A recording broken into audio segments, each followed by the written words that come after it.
Welcome everybody to our event, My Life, My Business.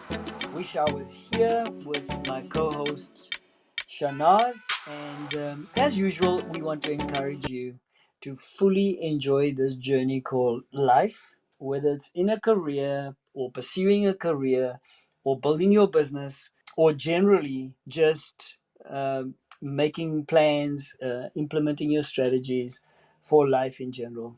We want to encourage you with the different topics that we hosted. In the last 2 weeks, we spoke about personality types driven by underlying motivations, explaining how that can assist you in relationship building, in team building, and also from a leadership perspective. And so Mm. you're quite welcome to go and listen to those playbacks. And also, if you want the edited version, on the Mufasa Coaching Practice YouTube channel. This afternoon, it is my pleasure to hand the session over to Shanaz as she will take us through today's topic. Over to you, Shanaz. Hi, I'm shocked. So I've called it bullet for my Valentine. So that was actually a name of a group, like a rock group. But the reason why I've called it bullet for my Valentine is that I've always wanted to write an article with that headline and look at gender-based violence, right? But and I wanted to base it around the story of Oscar Pistorius. And for those who don't know, he was released in January in 2024. And like, why am I talking about such a heavy topic on my life, my business? I realized that as we said, that this is also about relationships, and we are engaging with people of different genders all the time. And if we don't get some of the basics right in our workplace, and the basics in our life, then it will affect our well-being, our sense of well-being. The other reason is that for me, sometimes I think of it as the elephant in the room. So for those who don't know the metaphor for the elephant in the room, it was originally based on working with families who had an alcoholic in the family. And the idea was, when they went to the therapist, all they would talk about was everything except the alcoholic person's drinking problem. So everything else. And I think that sometimes um w- I need to remind myself. I know that because I work with it, I don't need to necessarily remind myself. But sometimes I think when I'm out of my context, like South Africa, um, and I'm in a different context, I am amazed at the similarities then. So I am in the UK, and actually was very surprised. They had the Euros happening where the England played and lost against Spain. And apparently, so I'd been attending a workshop, and it's a known factor that when there is a large football match, and I may have mentioned it before, when there's a large football match, then the rates for gender-based violence increases after the game. And the also depending on the team that wins or loses, it increases. And it's really interesting that, being a first world country with wealth and resources, you would expect that the gender based violence rates here would be low. And it's not actually. So in South Africa, what we know about, the rates currently is that 1 in every 5 women will experience it. And in the UK, the femicide stats, that one every 3 days, which I was very shocked at. Every 3 days, a woman will be killed by her partner. So the stats are alarming here as well. It was like, what is going on with our society? What is happening what is happening for women, but not only what is happening for women, what is happening to men. And I've been in and out of conversations, and a colleague of mine, she's amazing expert. We were talking about men who are in positions of power and wealth, and that we'd like to do research with these men in terms of how they treat women, and that somehow there's something about, and then we can also think of, other than the former president Trump, we can also, he's also known to be a sexist, and he has unofficially assaulted women.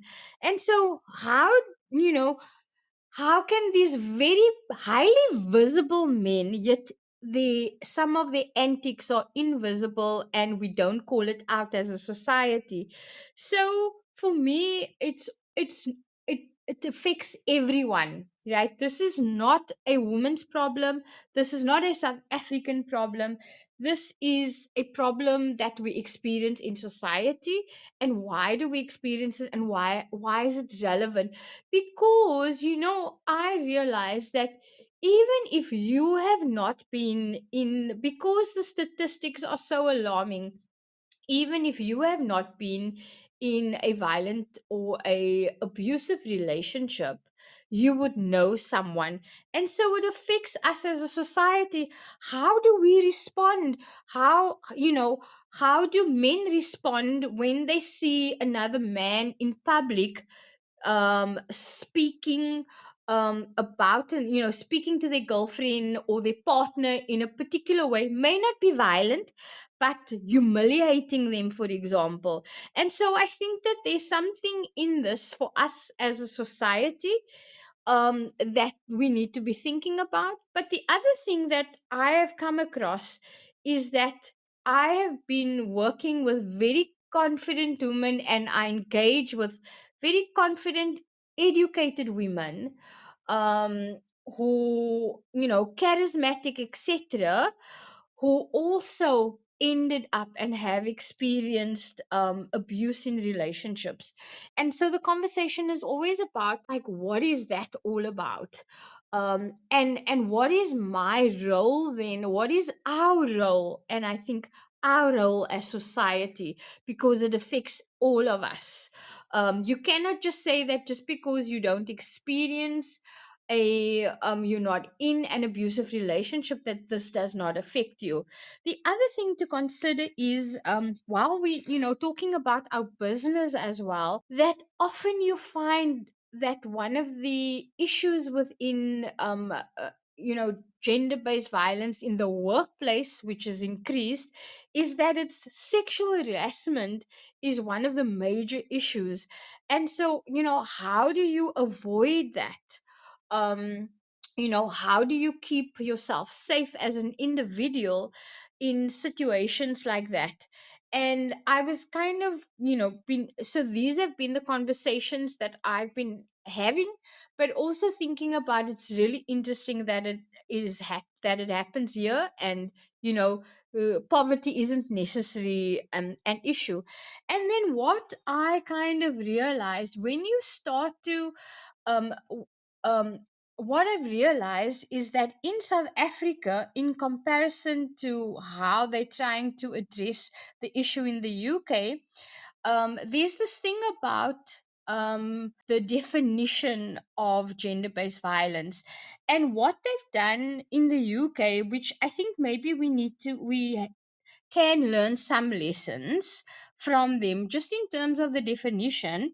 So they no longer define it as, they no longer look at violence, but they also look at coercion, right? So what they've discovered is that when someone is in an abusive relationship, that the violence only makes up a small part of it. What makes up the rest of that experience is a lot around power and control. So, in other words, power and control.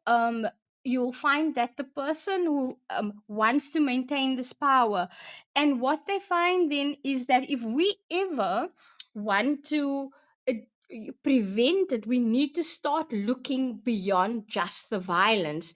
And in my experience, it's been like it was like one of those light bulb moments for me.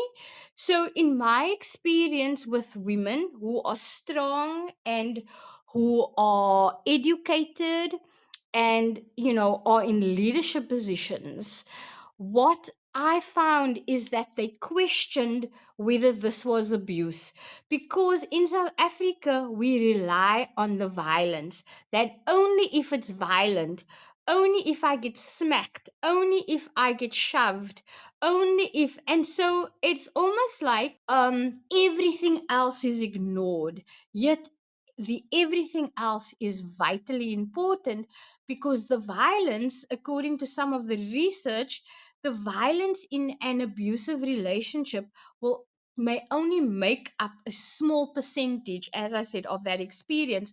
And what the women experienced was that, and it was particularly women, and this is not to say that men do not experience domestic abuse or gender-based violence. Men do experience it, but largely statistically men tend to be the perpetrators. But what is this? So what they found was that in those relationships, what often happened was the use of it it had to do with the power in the relationship, the partner, the wanting to maintain the power and the control of the other person. What they also used then was intimidation. So it could be by making the survivor, the victim, however you want to call it, we'll call it in this case because it tends to be mainly women, we'll call it the women, by making women afraid or intimidating them through things like looks, actions, gestures, abusing pets, displaying weapons, and destroying property. So initially, what I when I've worked with some women, they were like, no, but he didn't hit me. Like, they were focusing on the behavior of thinking that that is not abuse. And but yet how they've turned it on its head here in the UK was include that in the understanding of gender based violence, or gender domestic abuse, as they call it here. And what I then discovered, that even things like using blaming women, we would think of this as emotional abuse. But so putting someone down, making them feel bad about themselves, calling them names, making the woman think that she's crazy, even playing, like they even saying mind games, and making them feel guilty. The other thing is that using isolation tactics. So for example, controlling what the woman does, what she sees, who she talks to, what she even reads, where she goes, or and then also, for example, limiting outside involvement. You can't go to that party, you can't see your family, etc. Or they don't invite that person into the house, etc. So what I'm saying here is that, the other than the violence, there are other things happening in the relationship, and these should be red flags for women, um as whether that's in the workplace or whether that's at home in a personal relationship. The other things, for example, are using what they call using male privilege. So that is like, she needs to clean the house, so treating making her do certain chores and things. It can also be this idea of male superiority, and some may even say, oh, the Bible says you need to submit. So it can be all of those things, even though they did not, they weren't physically violent to the woman. All of these form part of the coercion and the controlling behavior that makes up gender based violence. Another thing is economic abuse. For example, preventing the person or the woman from working, controlling her money, her savings, etc. What I discovered, as I said in my work, I had several stories of women then who remained in a relationship for a long time because the person wasn't they were not violent to them, but all the other behaviors that I described here that made up the experience. And this should not be happening even in the personal relationship and in the workspace. And so what is it about, when I use, the other thing that they found was that it was very challenging. Men in leadership positions um, are very powerful and can kind of become quite intimidating if that is your boss. And I mean, you hear all these scandals within the South African, not only in South African politics, but you also kind of hear about women not able to speak up, because what tends to happen often in our society then is that the women are blamed, right? And hopefully that narrative that the women are being blamed is changing. But I am, I'm wondering, they talk about patriarchy in terms of, and what patriarchy is the idea that men are superior and that men need to and hold on to the power. And I am wondering about, how, when we are, how do we address this as a society? How do we address this in schools? When you look, for example, at schools, who are the principals? Although there's been an increase in female leadership positions, but when you look at people in power, whether that's in politics or whether that's in the workspace, you actually find that there's a lot of men in powerful positions. And how do we change that? And there's, lots of, as I said, lots of interesting statistics. But I also want to come back to, we're coming back to Oscar. So it seems that in a sense, society, when you look at the case of Oscar Pistorius, I mean, he was the golden child, he was the Olympian, etc. And he used our violent society as an excuse for for shooting through the door. And I'm wondering about, what is it about men in powerful positions around control and masculinity as well. How is that going to change? Because I've discovered that women can't necessarily do that. So how do we educate our young men? How do we educate our boys? And why haven't we made sufficient strides in that direction as a society? And whether we are in South Africa or whether we are in the UK. And I mean, I think that these are kind of questions. Of course, I'm asking really big questions here, but how does it tie in to our health, well-being, and what we are talking here? And I think it's about what is my role, and that I cannot close my eyes. How do I empower women? And how do I, because when we think about it, if women make, this is, I've went to I heard some statistics about women in South Africa and development, for example.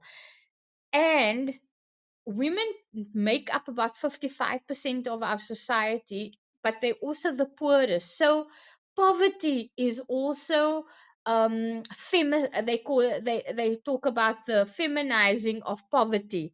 So poverty also in South Africa has a gender, because it's mainly women who work in poorly paid jobs, or in the informal sector, which is highly insecure, right? So what is our role then, as whether it's as leaders, to ensure that we are advocating for women's empowerment? How do I, what is my role then in addressing some of these issues? And how do I ensure that, that we are working? So if I had to go to an organization, I'd be thinking, how do you empower women into leadership positions in your organization?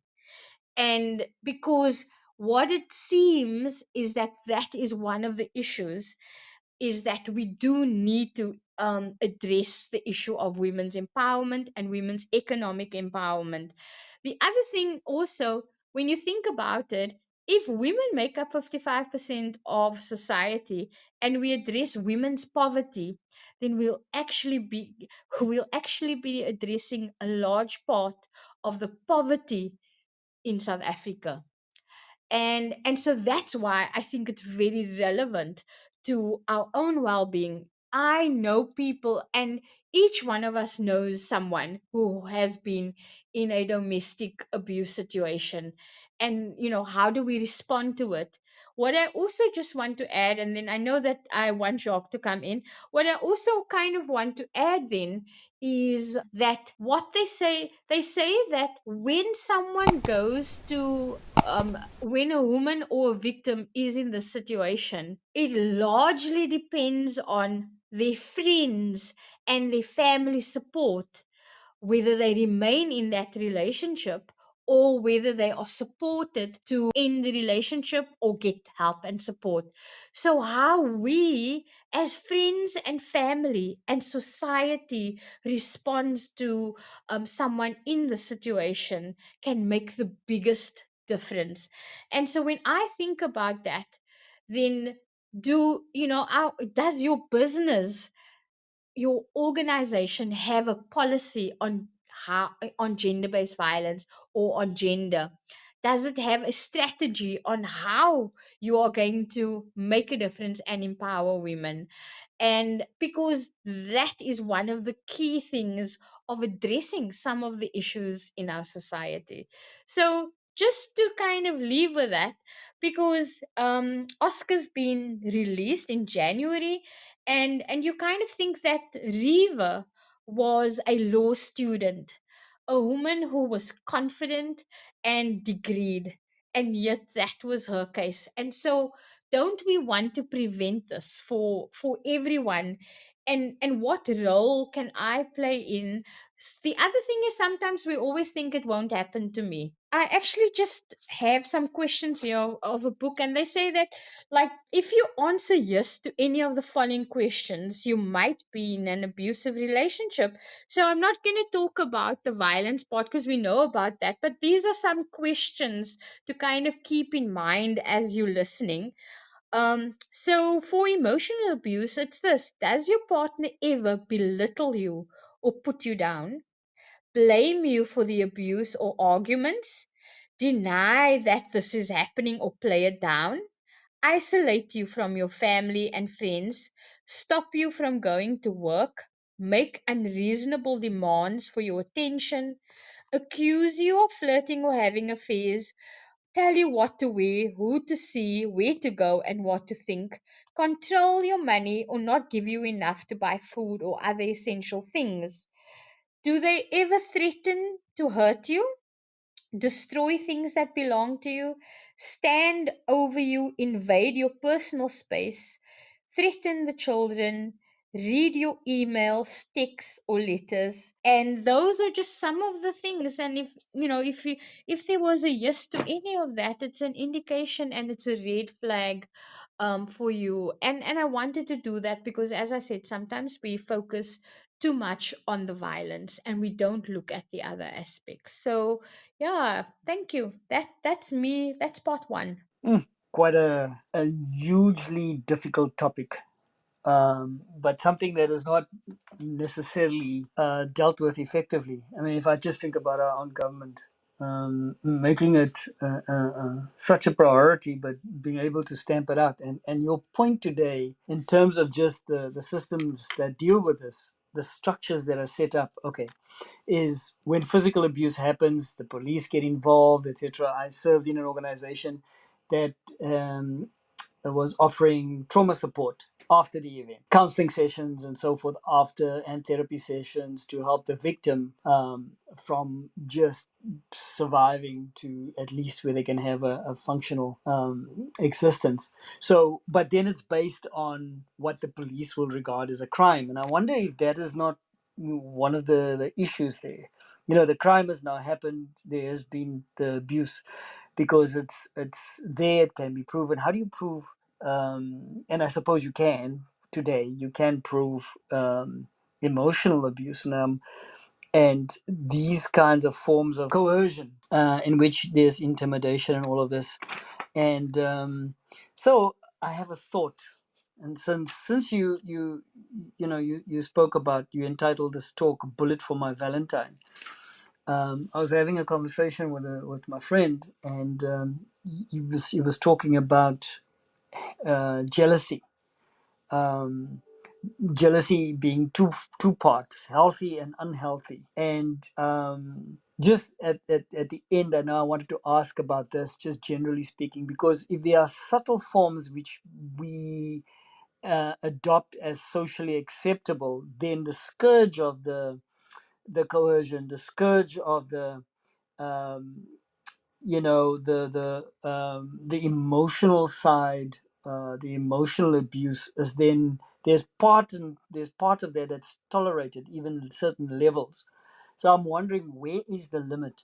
So, but to ask the question, actually, Shanaz, is there really, is jealousy really, there's healthy jealousy and unhealthy jealousy? Is there such a thing? I think that when your behavior infringes upon another person, making them feel unsafe, then it can be. Okay. So it's about, because you see, you may feel that you may think that that's okay and that's healthy in how you respond. That is like, oh no, I'm just doing. But how does the person, the other person feel?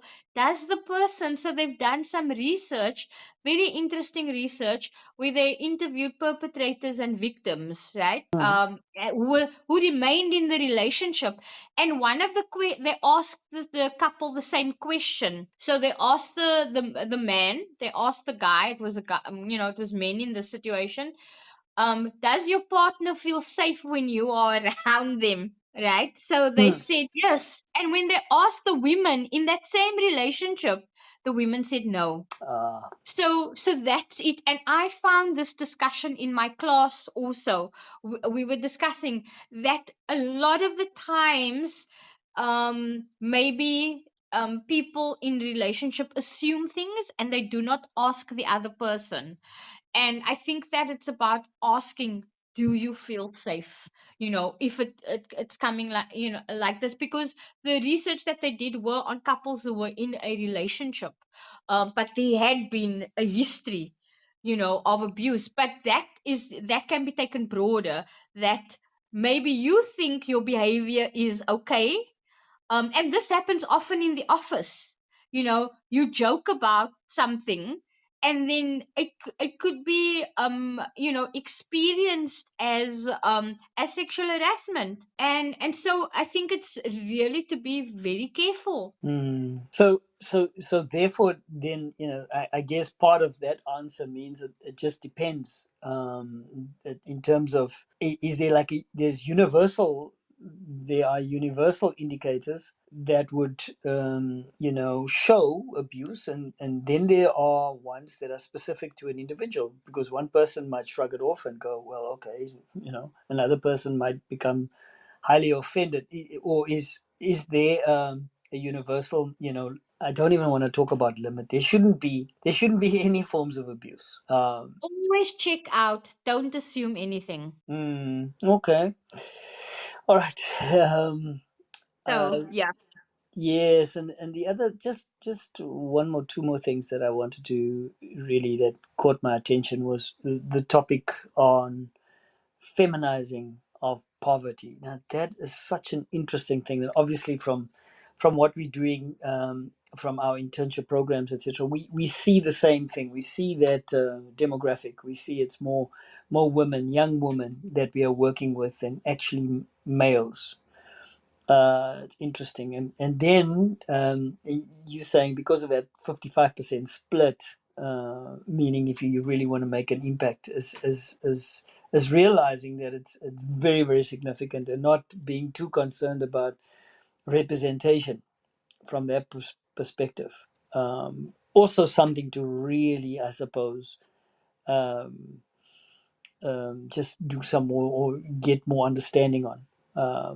And then just lastly, it occurred to me that we've been dealing with the symptoms. I think programs are symptomatic.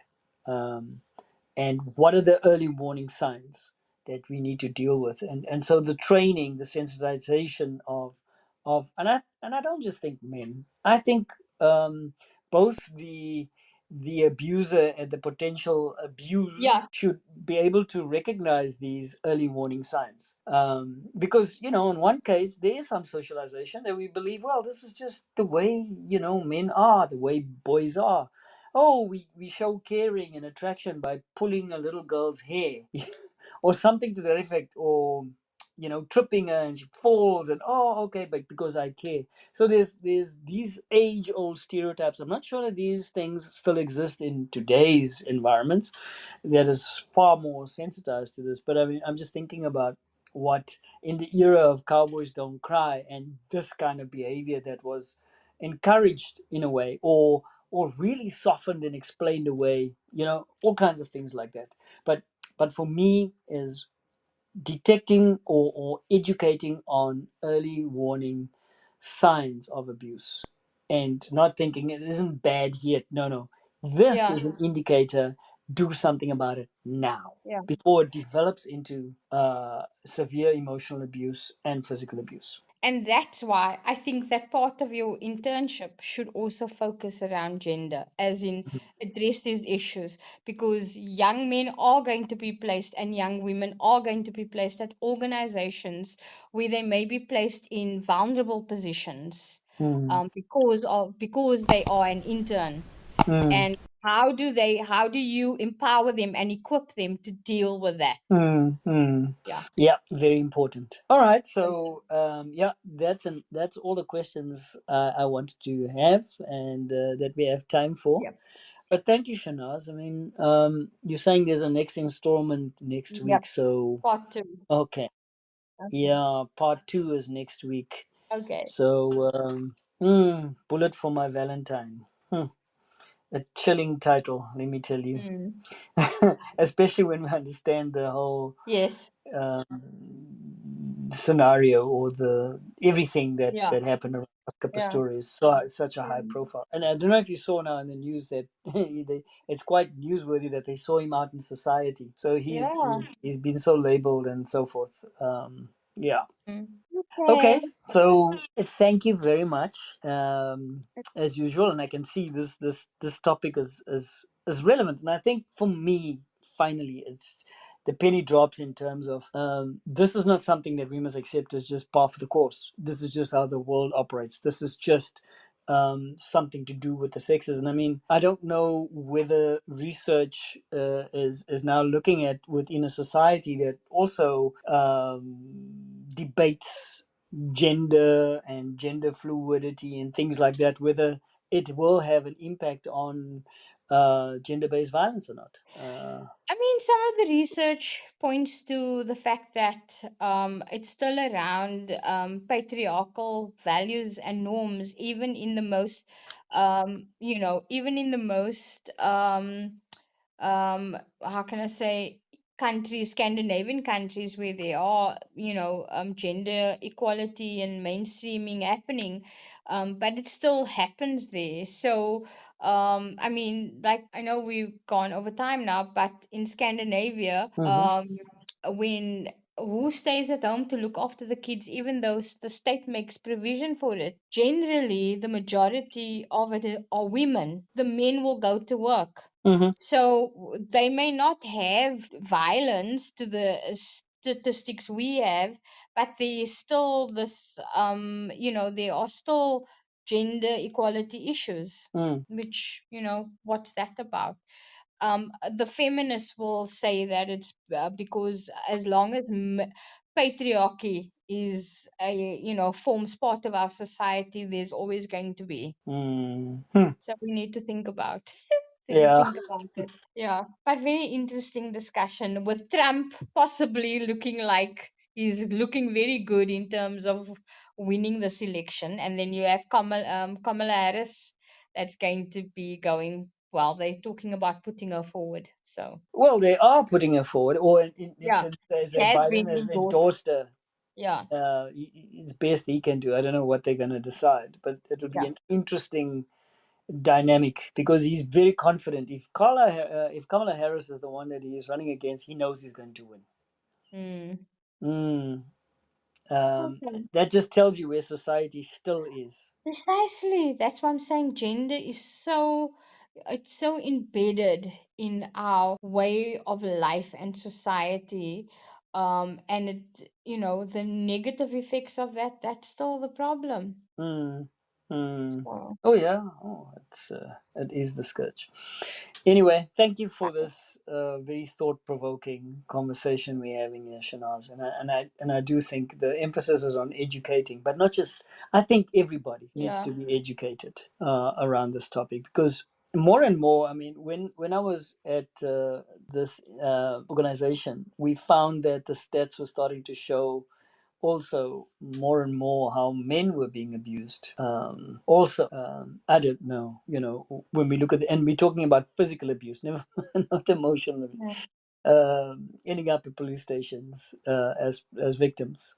This is quite, I would say, still not the greater proportion, and also such a huge breakdown within. And there's a socio-economic. Can you see? You've got me going here, but anyway. I'm glad.